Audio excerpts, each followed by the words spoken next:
Amanah seharusnya menjadi landasan utama dalam setiap tindakan, terutama dalam kehidupan demokrasi. Namun, bagaimana jika kepercayaan tersebut justru dilanggar? Kondisi ini menimbulkan pertanyaan mendasar, yaitu apakah demokrasi yang dijalankan masih sejalan dengan nilai-nilai yang seharusnya dijunjung tinggi?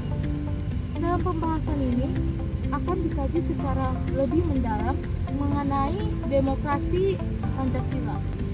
Selain itu, pembahasan ini juga bertujuan untuk menjelaskan bahwa pelanggaran terhadap nilai-nilai tersebut dapat berdampak pada menurunnya kepercayaan masyarakat, sehingga pada akhirnya memunculkan keraguan terhadap kualitas pelaksanaan demokrasi itu sendiri.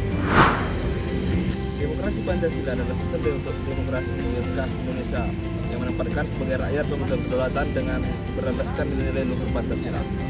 Berbeda dengan demokrasi liberal, sistem ini mengutamakan musyawarah atau mufakat dalam pengambilan keputusan daripada pemungutan suara terbanyak.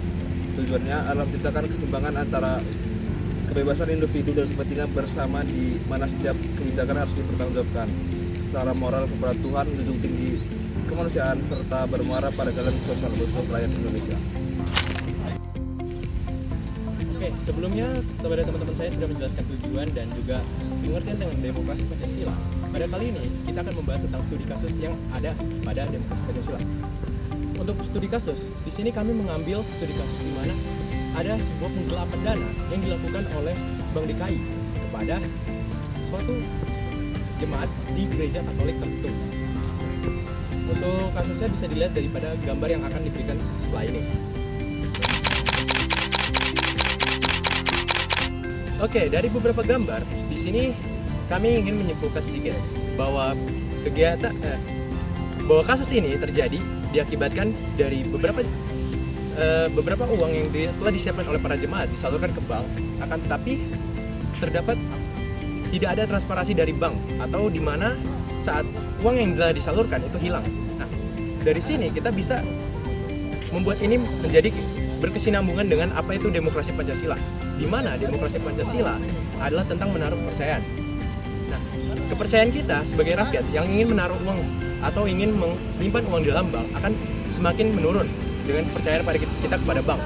Dalam kasus ini, bukan hanya warga jemaat gereja saja yang bisa turun dengan kepercayaan kepada bank, tapi juga seluruh rakyat Indonesia bisa memiliki ketidakpercayaan lagi kepada bank. Selain dari itu, ini juga merupakan suatu bentuk ketidakpertanggungjawabannya pada para pihak bank. Oleh karena itu, kasus ini sendiri dapat dikesinambungkan dengan demokrasi Pancasila. Oke, dari setelah itu, bagaimana dengan solusinya? Solusi yang aman, kita harus datang kepada bank dengan memberi kita transparansi dana kita yang telah kita simpan kepada bank. Selain dari itu, kita juga harus melalui edukasi. Edukasi di mana cara kita menyimpan uang pada bank agar tidak merasa kehilangan. Dan selain itu juga, kita harus meminta kepastian kepada pihak bank untuk memverifikasi bahwa uang yang telah kita titipkan kepada bank sudah terjamin aman. Begitulah kira-kira studi kasus dari permasalahan demokrasi Pancasila yang kami ambil untuk kelompok 2. Nextnya akan dijelaskan pada teman saya. Dari yang telah disampaikan, kita dapat memahami bahwa demokrasi Pancasila harus diterapkan dalam kehidupan sehari-hari, terutama melalui sikap jujur, amanah, dan tanggung jawab. Penggelapan dana jemaat oleh oknum pegawai bank menunjukkan bahwa penyalahgunaan kepercayaan dapat merugikan banyak orang dan merusak kepercayaan masyarakat. Karena itu, kita harus menjaga nilai-nilai Pancasila dan berani bersikap kritis terhadap setiap penyimpangan yang terjadi.